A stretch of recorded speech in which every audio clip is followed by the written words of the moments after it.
Eu já quebrei um dente. Indo treinando, não tava nem treinando. Tomei pré-treino, dose alta. Era a época que tinha uns pré-treino proibido, né? Que até nos Estados Unidos hoje são proibidos, mas na época chegava aqui no Brasil. E eu tava no carro escutando esse AC/DC altão, assim, aí de repente eu senti, tac, meu dente. Tipo, eu tava me mordendo já do pré-treino, indo pra academia. Eu não tinha nem chegado lá ainda e eu quebrei o dente fazendo isso. Nossa. Imagina treinando. Imagina treinando. E durante o treino, né? Você falou que tem gente que desenvolve o bruxismo funcional.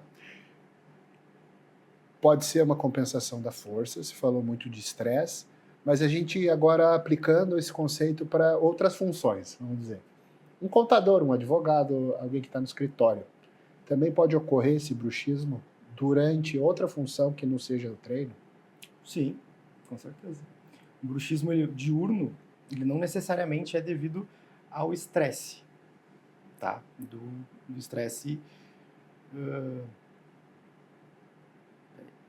O bruxismo diurno, ele não é peraí.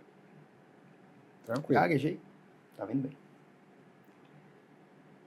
O bruxismo diurno, ele é devido ao estresse, mas também ele é uma parafunção. Ou seja, a pessoa não sabe o que está fazendo. Ela simplesmente oclui e permanece com a boca fechada, tensionando toda a musculatura da face. E falando em musculatura, como que esse bruxismo, esse apertamento, pode interferir com outras musculaturas do corpo, além da face, né? Porque você está utilizando ali teu sistema então parasimpático, está fazendo essa função. Isso pode ocasionar desequilíbrios musculares, pode irradiar para outros pontos? Com certeza. Quando a gente gera uma compensação de mordida do lado esquerdo ou do lado direito, o paciente ele gera uma hipertrofia muscular unilateral. Então, o paciente ele vai chegar no meu consultório, a gente faz a avaliação e a gente constata que o lado esquerdo é maior que o direito. A gente faz a palpação muscular, o paciente tem uma hipertrofia de masseter e músculo temporal maior. Principalmente em atleta de fisiculturismo, agora vamos puxar para o fisiculturismo, isso é muito comum. A gente começa a criar uma relação, que eu atendi ontem, por sinal um atleta, fiz essa avaliação, constatei que o lado esquerdo dele era maior na face, do mesmo lado que o lado dele era maior, que ele tinha essa hipertrofia, ele teve rompimento do peito e do quadríceps. Olha só. Do mesmo lado. A hipertrofia unilateral, ela pode gerar tensão muscular em cadeia. Então, vai para pescoço, vai para os ombros, peitoral e até mesmo para os membros inferiores. Então, eu passei por isso uma vez. Tive uma sequência de lesões e eu estava tentando voltar a competir no powerlifting.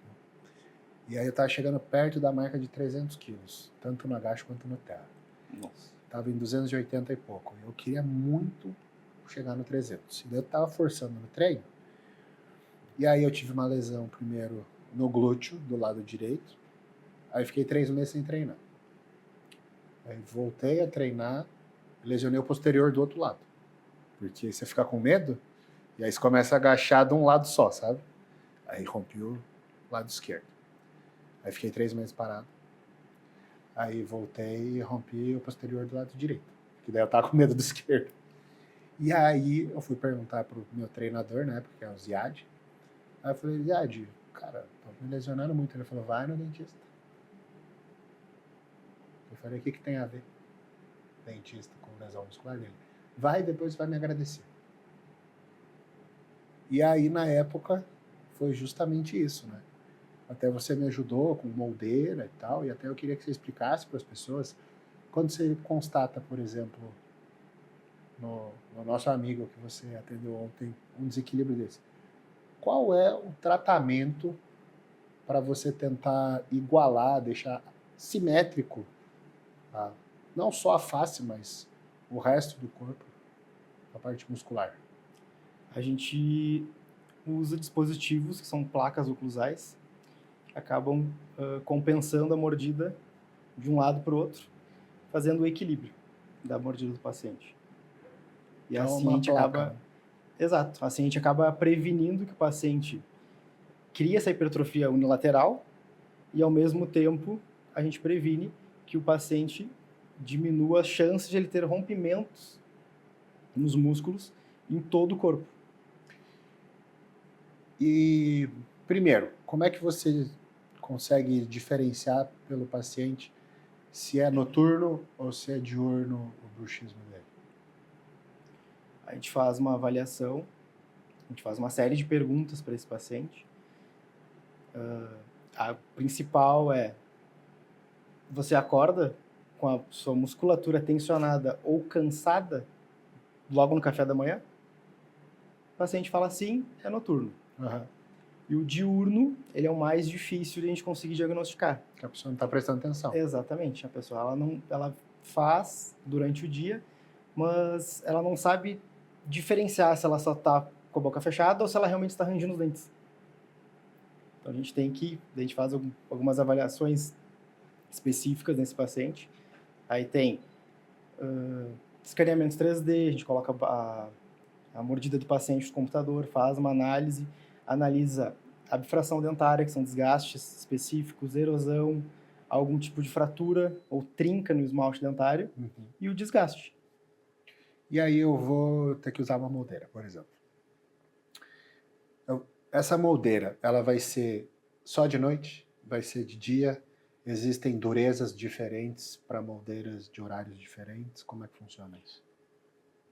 A moldeira noturna, ela é uma moldeira rígida, ela é feita em acrílico. Tá.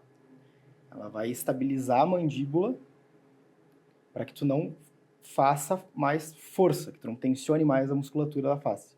Ela vai estabilizar.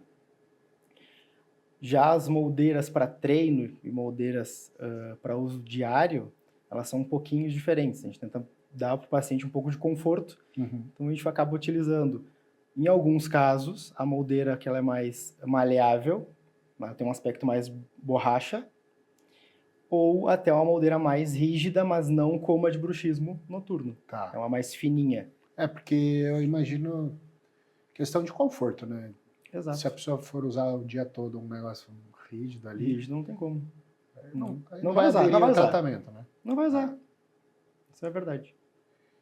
E pro treino, tem que ser mais rígida ou pode ser essa macia? Mais macia, É. com certeza.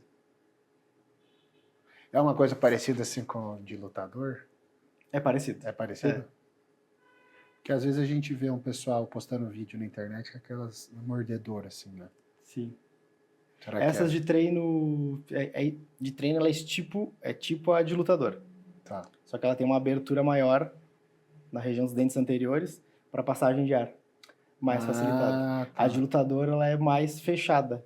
Ela tem pouco espaço entre a arcada superior e inferior, no caso, espacinho para entrada de ar, para respiração. Boa. Essa é a diferença. É porque muita gente durante o treino acaba respirando pela boca, né? Porque Exato.